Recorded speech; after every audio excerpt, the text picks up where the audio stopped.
Yes, I thought it was something very cool. So, hopefully y'all think it's cool. Okay. So, did I turn my speaker on? I did. Okay, let me put this like right here. Turn this down. Okay.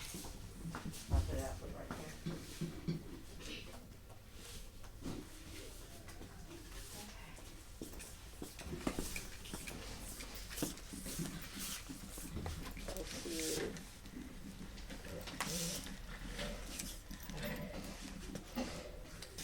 Okie dokie.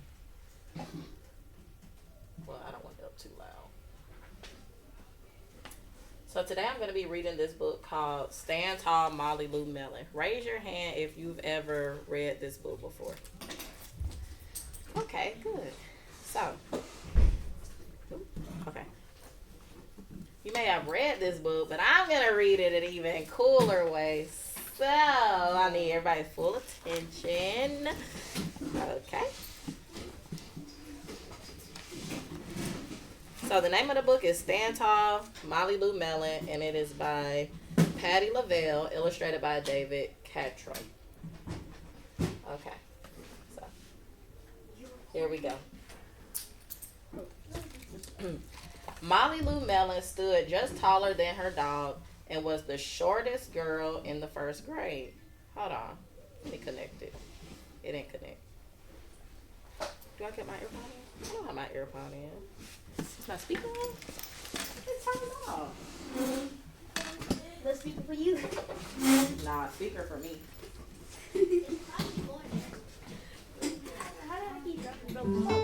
Okay, there we go. Okay, let me start over. Okay, Molly Lou Melon by Patti LaBelle. Okay? Let me exit out and go back.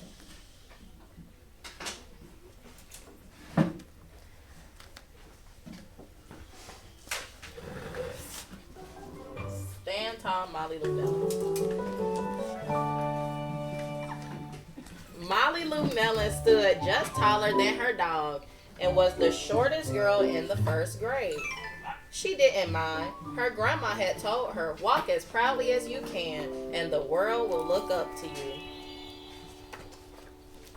So she did. Molly Lou Melon had buck teeth that stood out so far she could stack pennies on them. She didn't mind. Her grandma had told her, smile big and the world will smile right alongside you.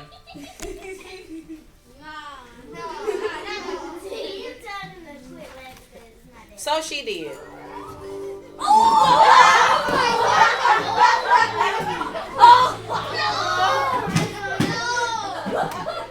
Molly Lou Melon had a voice that sounded like a bullfrog being squeezed by a boa constrictor.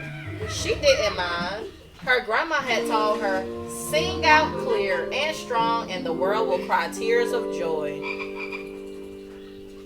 So she did. What is this sound effects?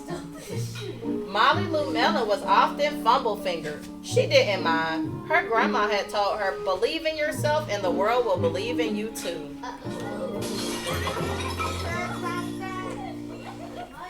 So she did.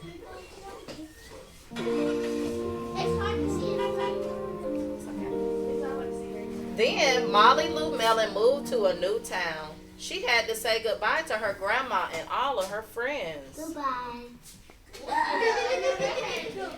And start in a new school. On the first day of school, Ronald Durkin called her Shrimpo in gym class. When the game started, Molly Lou Melon caught the football, ran under the legs of Ronald Durkin, and scored a touchdown. All the children thought, wow, she's good, and Ronald Durkin felt very foolish. On the second day of school, Ronald Durkin called her Bucky Tooth Beaver.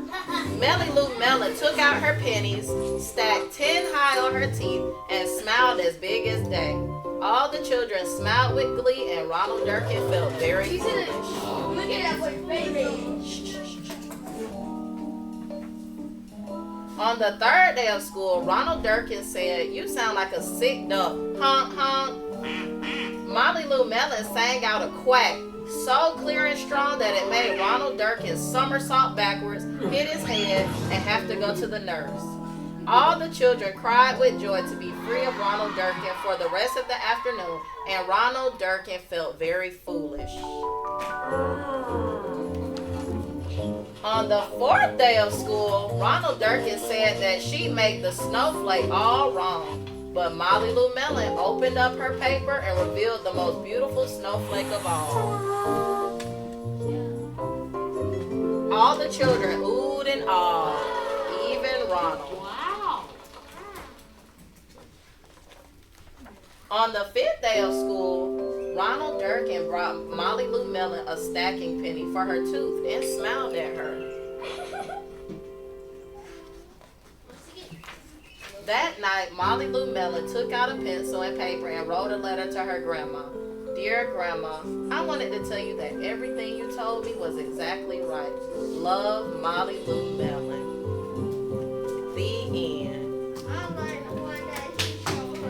Wasn't that so cute with the sound effects and everything? Yes. Read the book again, you say. Encore, encore.